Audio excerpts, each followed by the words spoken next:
এই ঢাকা জেলায় 11 দলীয় জোটের পক্ষ থেকে 5 জন প্রার্থীকে মনোনয়ন দেওয়া হয়েছে, যারা নতুন বাংলাদেশের পক্ষে, সংস্কারের পক্ষে, ইনসাফের পক্ষে জনগণের দুয়ারে দুয়ারে যাচ্ছেন এবং জনগণের কাছ থেকে অভূতপূর্ব সাড়া পাচ্ছেন।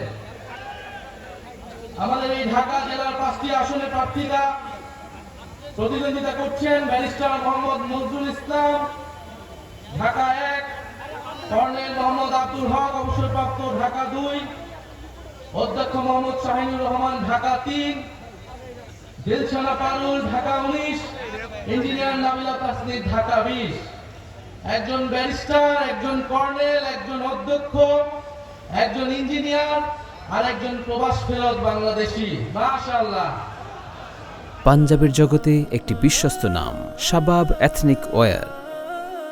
5 জন মেধাবী যোগ্য প্রার্থী আমরা পেয়েছি ঢাকা জেলায়, যারা 11 দলের পক্ষ থেকে, 11 দলীয় জোটের পক্ষ থেকে ইনসাফের পক্ষে, সন্ত্রাস, দুর্নীতি, চাঁদাবাজ, বৈষম্যের বিপক্ষে প্রতিদ্বন্দ্বিতা করছেন। ঢাকা 19 এবং ঢাকা 20-এ বিশেষত বলতে চাই, আমাদের 11 দলীয় জোটের 2 জন সম্মানিত এবং সংগ্রামী নারী সদস্য তারা প্রতিদ্বন্দ্বিতা করছেন। ইঞ্জিনিয়ার নাবিলা তাসনিদ এবং প্রবাস থেকে ফেরত আসা অ্যাক্টিভিস্ট দিলশানা পারুল। আপনারা জানেন এই 11 দলীয় জোট বৈষম্যের বিরুদ্ধে, দুর্নীতির বিরুদ্ধে, ইনসাফের পক্ষে নতুন বাংলাদেশ বিনির্মাণে ঐক্যবদ্ধ হয়েছে। আমরা খুব স্পষ্টভাবে বাংলাদেশের মানুষের কাছে বলছি, এবারের নির্বাচনের হিসাবটা খুব পরিষ্কার।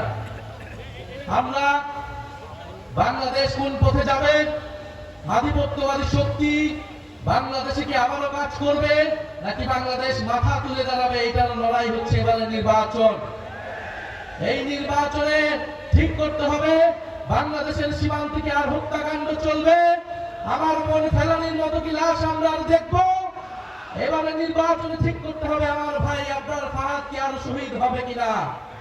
এবারের নির্বাচন বাংলাদেশের সার্বভৌমত্ব প্রতিষ্ঠান নির্বাচন। এই নির্বাচনকে ঘিরে আধিপত্যবাদী শক্তি ইঞ্জিনিয়ারিং করার চেষ্টা করছে।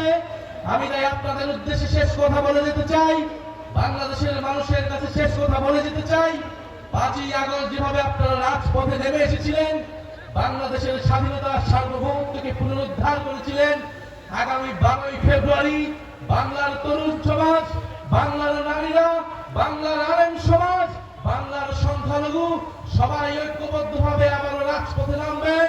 নিজেদের ভোটাধিকার, নিজেদের গণতন্ত্র, নিজেদের সার্বভৌমত্ব আমরা নিজেরাই রক্ষা করে বিজয় সুনিশ্চিত করে তারপর আমরা ঘরে ফিরবো ইনশাআল্লাহ।